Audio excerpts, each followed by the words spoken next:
I'm a professional ballet dancer for a living, but I also do some modeling in my spare time. Last weekend, I was doing a latex shoot. Before anybody says anything, it wasn't anything fetish-wise. It was just a shoot that called for wearing more uncommon types of fabrics. My outfit was a black full-body catsuit, so think of a skin-tight garment that covers from neck to toe, including gloves. If you've ever put on a wetsuit, then you can probably imagine how much of a pain it is. It's a pretty in-depth process that involves lots of baby powder, a lot of sweat, and some less than ladylike stances. Dressing usually takes anywhere from 20 to 25 minutes start to finish. I always dread it, but can't argue with the results. Anyway, my boyfriend was in my dressing room as I was getting changed. He doesn't always come along for shoots, but I needed him that day because my car is being repaired and we needed to go somewhere afterwards. His one kinda annoying thing is that he talks to me while I'm getting changed even though I very politely asked him to let me do it in peace. If I'm just putting on a dress or something less complicated, it's not a problem. But with latex, you have to concentrate, seriously.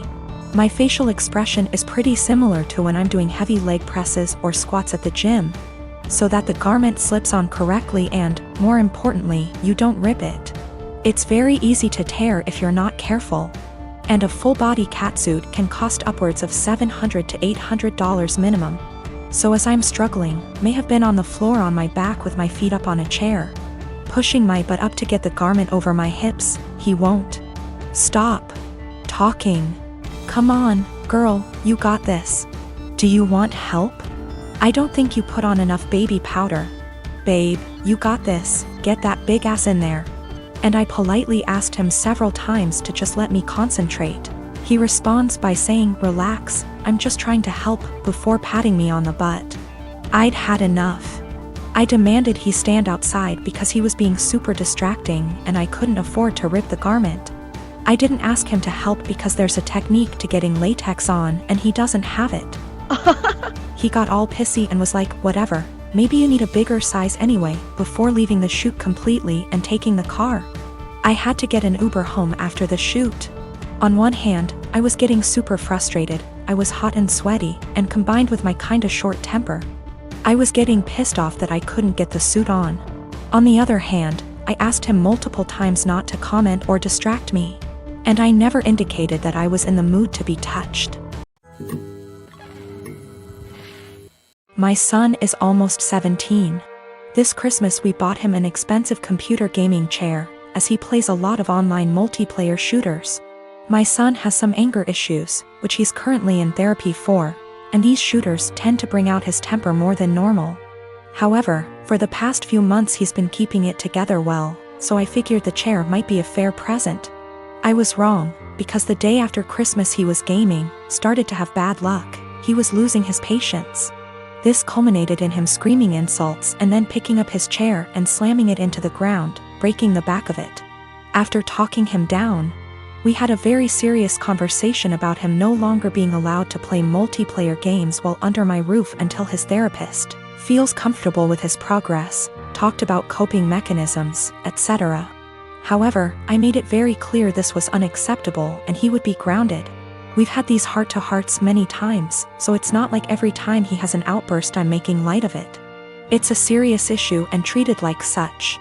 However, when he came to me later that day and told me he'd like me to replace the chair because it was a gift, he really liked it and it would only be fair, the frustration, disbelief and disappointment in his behavior boiled over and I started laughing hysterically. As in a full laughing fit, barely able to breathe or talk. The more he'd plead his case, the harder I'd laugh. Repeatedly asking him how it was fair in his mind to have me replace a gift I paid for that he broke in anger. This obviously pissed him off more, which led to him getting emotional, but I just couldn't seem to stop myself. I tried walking out of the room and asking him to drop it, but every time he'd say, "But I need a chair." Or, "What am I supposed to do now?" I'd laugh again. I tried explaining that I'm not laughing at his feelings. I'm laughing at how absurd it is for him as a teenager to expect me to replace he can't be bothered to treat with respect, and then whine about it when he broke it. He's still pissed about it, and feels slighted. I feel bad for laughing, and honestly wonder if I had some sort of mini stress break myself. Because it's never happened before and I couldn't seem to stop. But at the same time, I stand by the fact that his request was ridiculous enough to make most people want to laugh. I am a 17-year-old female, and I still live with my mom, my stepdad, and my two half-siblings, 5 and 7 years. My dad died when I was 5, driving me to the hospital. Mom didn't want to pay for an ambulance. He died in the crash and my leg and spine got busted up in a way that has left me needing a cane pretty much ever since. My stepdad's always been a little distant with me. He likes to make jokes about how I'm an early blooming black widow. I think he gets that from my mom, who blames me for my dad's death. I do too, it is my fault after all, so I don't push back on it.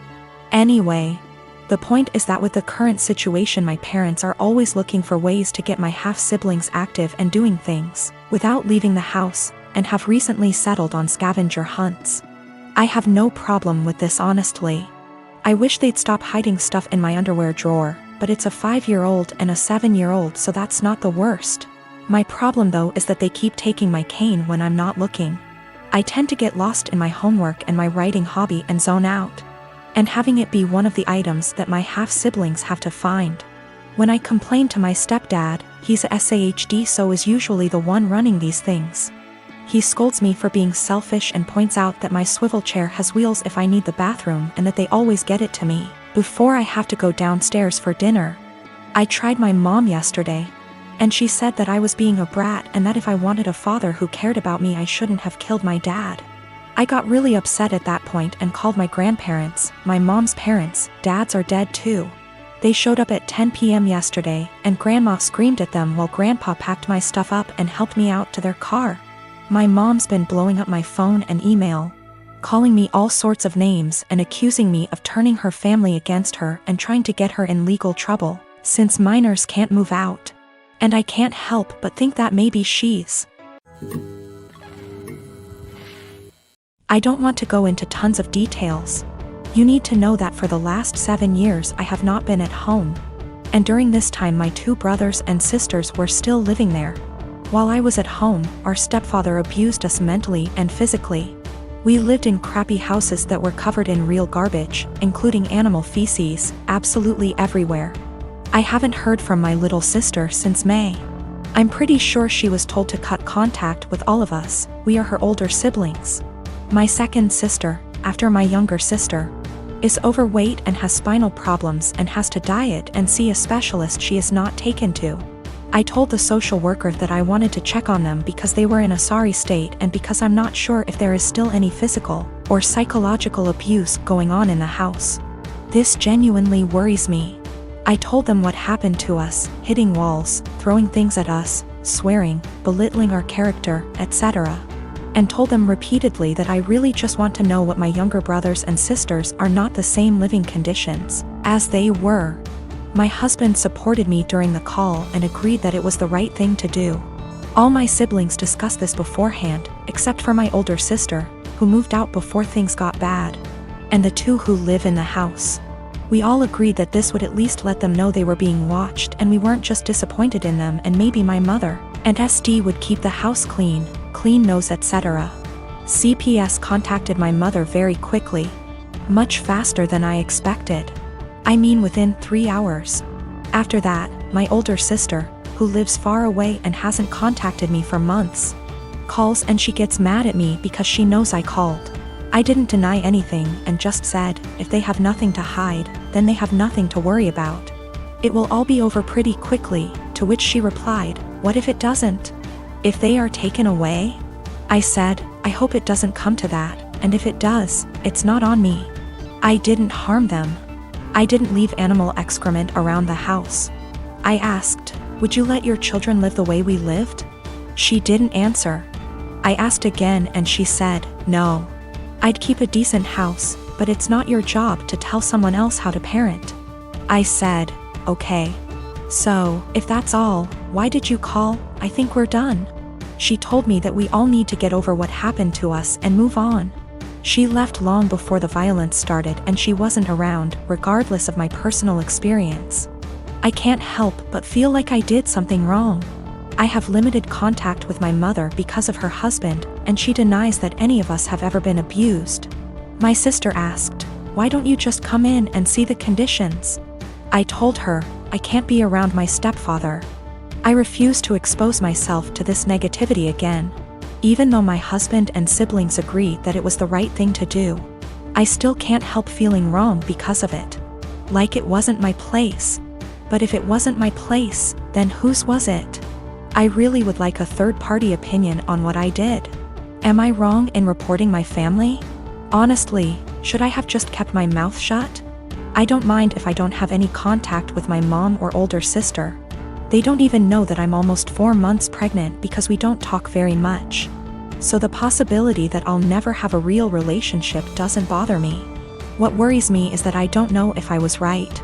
I called my mother's CPS based on previous experiences of psychological and physical abuse by our stepfather. I have not heard anything from my younger brothers and sisters for a long time, because communication was interrupted. We lived in appalling conditions. There were animal feces, rubbish and mess everywhere. We were beaten, things were thrown at us, etc. I told the police that I was not sure if something was going on for sure because, again, no contact. But I wanted them to check on my siblings. Was I completely out of sorts?